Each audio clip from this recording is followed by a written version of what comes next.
매일경제TV를 보시면 실시간으로 시장 대응하실 수가 있습니다. 앞서서 수급 상황 보고 오셨고요. 이번에는 한 11시가 다가오고 있기 때문에 오전에 단기 트레이딩 마치고 다른 사람들은 어떤 종목을 많이 매매했을지, 시장에서 관심받고 있는 종목은 무엇일지, 검색이 많이 되고 있는 종목과 리포트를 살펴보겠습니다. 함께 하실 분은요, M인베스트먼트의 이주연 대표를 모셨습니다. 안녕하세요. 안녕하세요. 네, 오늘도 저희가 10개의 종목을 먼저 확인하면서 그에 따른 모멘텀 이슈는 무엇이었는지 살펴보도록 하겠습니다. 볼까요? 자, 오늘 시장 부진 속에서도요, 2차 전지주가 일부 좀 선방을 해주고 있어요. 이수 스페셜티 케미컬이 장 초반 하락하다가 10시를 기점으로 해서 갑자기 급등 전환이 됩니다. 현재도 유지 중이고요. 그 밖에는 한농화성도 전고체 관련주로 비슷한 주가 흐름 보이고요.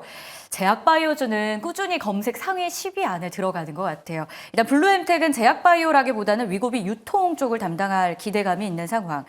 그 밖에는 앞서서 수급에서 보셨잖아요. 한화 인더스트리얼 솔루션즈 반등에 나서주곤 있는데 상장일의 급락을 아직은 만회하지 못하고 있습니다.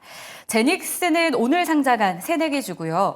유리기판 대장 역할을 최근에 하는 태성도 검색이 많이 돼요. 5거래일 연속 상승. 그 밖에는 지정학적 리스크 속의 스페코, 미래생명자원도 많이 검색되고 있었습니다. 자, 이 가운데 좀 눈에 띄는 종목이 2차 전지로 한번 가보면 좋을 것 같은데 1위 기업이죠. 네. 이수 스페셜티 케미컬 갑자기 급등 전환한 배경이 좀 있더라고요.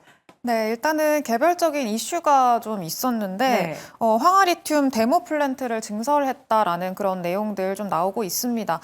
다만 일단은 전고체 배터리 관련해서는 최근에 그 전기차 화재 이슈 이후에 좀 지속적으로 좀 잊을만 하면 다시 반등하고 잊을만 하면 상승하고 그 수급이 쏠리고 이런 모습들이 계속 반복해서 나타나고 있는데요. 최근에 2차 전지에 대한 어떤 좀 기대감이라던가 뭐 업황 회복에 대한 기대감 이런 것들이 접목되면서 같이 좀 반영이 되고 있다 이렇게 좀 판단을 하시면 좋을 것 같습니다.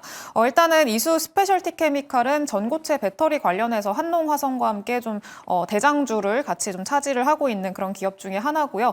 전고체 배터리 관련해서 가장 좀 탄력적으로 움직이는 기업이라고 생각을 하시면 좋을 것 같습니다. 근데 이번에 일단은 이 황화 리튬 관련해서 데모 플랜트를 좀 단계적으로 증설을 하고 있다라는 내용들 나오고 있고 시생산을 좀 드디어 시작을 했다라는 내용들까지 나오고 있어서 전고체 배터리가 사실 꿈의 배터리라고 좀 불릴 네. 정도로 기대감을 많이 받고 있기 때문에 그 관련해서 좀 기대감이 쏠리고 있는 상황이다 이렇게 보시면 좋을 것 같습니다. 다만 전고체 배터리는 사실 지금 뭐 시생산이라고 했던 단어에서 좀 짐작을 하시다시피 지금은 실질적인 어떤 수혜 그리고 실적상의 어떤 기대감을 좀 본격적으로 갖기에는 아직까지는 좀 시간적인 여유가 필요한 상황이고요. 가장 좀 양산 그 일정이 좀 빠른 기업이 삼성 SDI인데 삼성 SDI도 27년도를 지금 예상을 하고 있습니다. 그렇기 때문에 아직까지는 좀 일정이 남았기 때문에 지금 전고체 배터리는 좀 테마성, 단기 트레이딩성으로 좀 움직이는 거라고 생각을 하시면 좋을 것 같고 그런 관점으로 접근을 하시는 게 지금은 전고체 배터리 관련해서는 좋지 않을까라고 판단을 하고 있습니다. 대표적인 두 종목 검색이 많이 됐던 쪽이 전고체 배터리다 보니까 이수 스페셜티 케미컬을 통해서 설명을 좀 도와주셨는데요. 좀 테마성으로 지금은 보는 게 좋겠다라는 의견.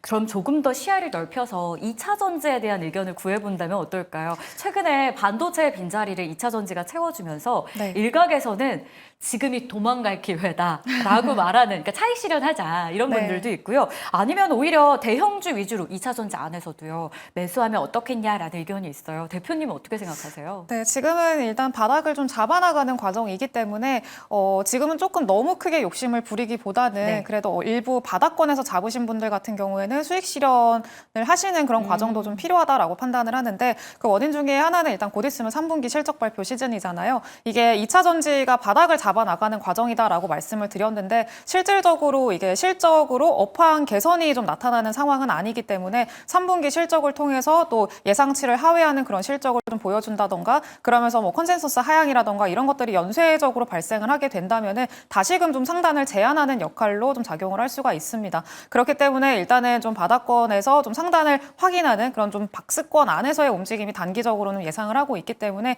그런 것들을 참고를 하셔서 이제 고점에서는 좀 어느 정도 대응을 하시는 게 좋지 않을까 좀 그렇게 판단을 하고 있습니다. 네, 큰 그림에서는 2차 전지, 그 안에서도 종목별로 전고체 전망을 좀 해봤습니다. 참고해 보겠고요. 그리고 또 급등하는 종목이 블루엠텍이라서 급등 사유와 함께 투자 전략을 봐야 될 것 같아요. 일각에 따르면 위고비의 국내 유통 물량 한 60% 이상을 블루엠텍이 담당할 가능성이 높다. 이런 보고서가 나온 것 같아요. 네. 위고비 관련해서 사실 블루엠텍 말고도 볼만한 종목이 되게 많지 않을까요? 이게 먼저 움직이는 이유는 뭐예요? 일단은 가장 좀 직접적인 수혜가 기대가 된다라는 네. 점에서 가장 먼저 움직인다라고 생각을 하고 있는데 일단 블루엠텍 같은 경우에는 국내에서 유통을 담당하는 회사입니다. 그래서 이제 우리나라에도 위고비가 상륙을 하게 되면은 위고비의 그 유통을 담당하게 될 거고 기존에 우리 삭센다도 우리 국내에서도 유통이 되고 있는데 삭센다의 유통을 100% 담당을 하고 있는 기업이 블루엠텍이기 때문에 이제 그 기대감이 같이 좀 연속적으로 작용을 하고 있다 이렇게 판단을 하시면은 좋을 것 같습니다. 근데 일단 위고비가 우리나라 출시 일정이 정해졌습니다. 10월 15일로 정해졌고요. 그리고 가격도 기존의 삭센다 대비해서는 거의 5배 이상 비싸게 책정이 됐다라고 하면서 어쨌든 그 블루엠텍이 유통을 하면서 그 퍼센테이지로 수익을 챙겨가는 그런 구조기 때문에 일단 가격이 비싸게 책정이 됐다라고 하면은 블루엠텍한테는 당연히 실적적인 측면에서는 긍정적인 내용일 수밖에 없습니다. 그래서 이제 비싸게 책정이 됐고 그리고 기존의 삭센다의 전부 유통을 담당을 했던 회사이기 때문에 위고비의 물량도 일부 많이 가져갈 걸로 예상을 하고 있고 그런 점에서 이제 실적의 성장세가 좀 예상이 된다라는 점에서 좀 시장에 관심을 많이 받고 있다고 보시면 좋을 것 같습니다. 다만 앞서 말씀드렸다시피 일정이 지금 10월 15일로 정해졌고 그 일정의 모멘텀으로 해서 지금 상승이 나오고 있는 그런 기업이기 때문에 일단 그 일정 전에 그 일정이 지나고 나면은 사실 세론 재료로 활용이 될 수가 있습니다. 그렇기 때문에 그 전에서는 어느 정도 좀 일부 물량을 챙겨가시는 그런 전략들은 좀 필요할 걸로 지금 현재 예상을 하고 있고요. 그리고 블루엠텍은 지금 한 7%대 상승이 나오고 있는 상황인데 최근의 주가 상황이 좀 그렇습니다. 전고점을 돌파를 하게 되면 종가상으로 돌파를 하게 되면은 이후에 좀 추세를 연결지어가는 모습들이 있는데 종가상 돌파를 하지 못하게 되면은 다시 좀 조정받고 다시 좀 반등하는 이런 모습들이 계속 연출이 되고 있어서 지금 현재 윗꼬리를 달고 전고점 돌파를 못했기 때문에 일단은 한 며칠 정도는 쉬어갈 가능성이 좀 있다라는 점들도 매매하시는데 참고를 해보시면 좋을 것 같습니다. 잘 참고해 보도록 하겠습니다. 실시간으로 급등하고 있는 종목도 있고요. 이유가 있기도 하고 때때로 없기도 합니다. 그래서 저희가 이주연 대표와 함께 이에 따른 전략 세워가고 있는데요. 이번에는 오늘자로 발행된 리포트 가운데 여러분들이 가장 많이 조회하고 있었던 그런 종목들도 볼게요. 1위부터 5위까지 나열을 해봤는데요. 가장 많이 검색되는 건 JW 중외제약입니다. 키움증권에서 리포트를 냈는데 2분기에 사실 위험 분담금을 인식하면서 회계적인 우려가 좀 있었잖아요. 네. 이게 점점 정상화되고 있다라는 전망을 제시했고요. 한지는 택배에 대한 기대감, 동국제약도 키움증권에서 제시를 했는데 매출액의 증가를 좀 기대합니다. 삼성 E&A 에너지 기업이죠. IBK 투자증권에서 불확실한 매크로 상황은 있지만 그래도 방향이 잘 잡혀 있다. 마지막으로 두산테스다. 한국투자증권에서 적정 가격을 제시하진 않았지만 국내 최대 비메모리 반도체 테스트 업체로서 선두 자리를 계속 유지할 것이다 라고 분석하고 있습니다. 자, 이 가운데 제약바이오가 2개나 이름을 올리고 있어서 하나 좀 살펴봐야 될 것 같은데 유난히도 좀 매력적이거나 혹은 짚고 넘어가야 될 그런 기업이 있었을까요, 대표님? 저는 동국제약을 좀 관심 있게 네. 보고 있습니다. 일단은 동국제약 같은 경우에는 전문의약품, 그리고 일반의약품, 그리고 화장품, 그리고 미용 의료기기까지 좀 전반적으로 담당을 하고 있는 그런 회사고요. 앞으로에 대한 좀 기대감이 많은 회사인데 아직까지 주가로는 반영이 되지 않고 있는 상황이어서 좀 관심 있게 보시면 좋지 않을까 그렇게 생각을 하고 있습니다.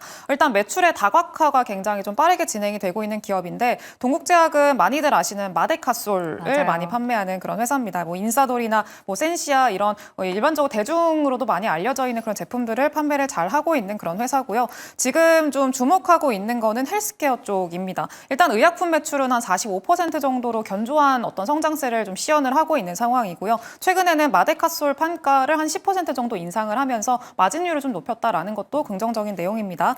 추가적으로 제가 헬스케어 매출에 조금 주목을 해보자라고 말씀을 드렸는데 헬스케어 매출이 벌써 한 32% 정도로 빨리 올라왔습니다. 네, 일단 동국제약은 화장품, 뷰티 디바이스 이쪽으로 이제 성장세가 좀 두드러질 걸로 기대를 하고 있는데 화장품 같은 경우에는 그 마데카솔의 테카라는 성분을 기반으로 해서 좀 만들었습니다. 그래서 이 테카 성분을 기반으로 한 더마 코스메틱 브랜드인 센텔리안 24를 이제 런칭을 했고요. 마데카 크림도 출시를 했습니다. 그래서 오프라인 매장이 좀 빠르게 늘어나고 있는데 상반기에는 한 1,600개 정도에서 하반기에는 3,000개까지 거의 2배 가까이 좀 늘어났습니다. 그러면서 외형 확장이 좀 진행되고 있다라는 것도 긍정적인 내용이라고 보고 있고요. 또 추가적으로 주목해야 될 거는 홈 뷰티 디바이스인데요. 일단은 마데카 프라임이라는 이름을 가지고 있습니다. 이 마데카 프라임은 그 그 많이들 아시는 이보영 씨가 광고를 하고 있는 그런 뷰티 디바이스고요. 최근에 APR에 관련한 좀 기대감이 좀 높았기 때문에 관련해서도 같이 좀 보시면은 좋을 것 같습니다. 일단 마데카 프라임이 10월 달에 신제품이 출시가 됩니다. 그러면서 외형 확장이 추가적으로 기대가 된다라는 것도 긍정적이고요. 최근에는 5월 달에 미용기기 업체인데 그 위드닉스라는 회사를 인수를 했습니다. 그래서 이게 원래는 그 OEM으로 위탁 생산을 하고 있는 상황이었었는데 R&D라던가 이런 것들을 다 내재화하기 위해서 이런 구조를 갖기 위해서 인수를 했다라는 것도 일단은 좀 내용적으로는 긍정적인 내용이다라는 거 좀 판단하시면 좋을 것 같습니다. 그리고 이번에 코리아 밸류업 지수에도 포함이 됐기 때문에 그런 점들까지 앞으로의 좀 기대감을 가질 수 있을 만한 요인들이 굉장히 다각화돼 있다라는 점 좀 참고를 해보시면 좋을 것 같습니다. 참고해 보도록 하겠습니다. 자, 이번에는 반도체 쪽으로 한번 가볼게요. 사실 반도체 하면 대표님 요즘 선두 자리를 두고 좀 치열한 경쟁이 있잖아요. 글로벌적으로 그래요. 인텔의 이 퀄컴 인수설도 그렇고 HBM 쪽에서 SK하이닉스가 삼성전자를 이렇게 앞지를 거라고 예상했던 분이 얼마나 있을까 싶을 정도의 흐름이 시장 안에 나오는데 오늘 증권가 리포트에 따르면 두산 테스나를 두고 선두 자리를 계속 유지할 것이다 이렇게 보더라고요. 네. 그러려면 확실한 모멘텀이 좀 필요하지 않을까요? 네, 일단은 두산 테스나는 아마 좀 보유자분들은 조금 답답하지 않으실까라고 생각을 할 정도로 조금 시장에서는 네. 저평가돼 있는 그런 기업이라고 보고 있는데 일단은 이 두산 테스나 같은 경우에는 우리나라에서는 최대의 비메모리 반도체 테스트 업체라고 보시면 좋습니다. 근데 최근에 아무래도 그 최대 고객사인 삼성전자의 비메모리 부서 자체가 지금 실적 부진에 대한 우려가 굉장히 큰 상황이기 때문에 그런 점들로 인해서 함께 좀 주가가 부진했다 이렇게 보시면 좋을 것 같습니다. 다만 두산 테스나는 지금 계속해서 업황 부진에도 불구하고 꾸준히 매출이 성장이 되고 있는 그런 기업 중에 하나고요. 제품 믹스라던가 그리고 고객사 내에서의 점유율도 좀 꾸준히 늘어나고 있어서 그런 것들로 매출 증가를 좀 시현하고 있는 상황이다 보시면 좋을 것 같습니다. 그래서 지금 현재 주가가 많이 빠졌기 때문에 PER이 9배 수준에서 머무르고 있는 상황입니다. 그래서 굉장히 평가돼 있는 상황이라고 보시면 좋을 것 같고요. 일단은 긍정적인 거는 매출의 다각화가 진행이 되고 있다라는 건데 기존의 두산 테스나가 조금 리스키하게 작용을 했던 것 중에 하나가 모바일 쪽 매출이 좀 많다라는 거였습니다. 그래서 모바일 쪽 모바일향 매출 비중이 굉장히 높았었고요. 2022년도에 한 61% 정도 차지를 하고 있었더라고요. 근데 지난해에는 한 58% 그리고 올해는 한 45%까지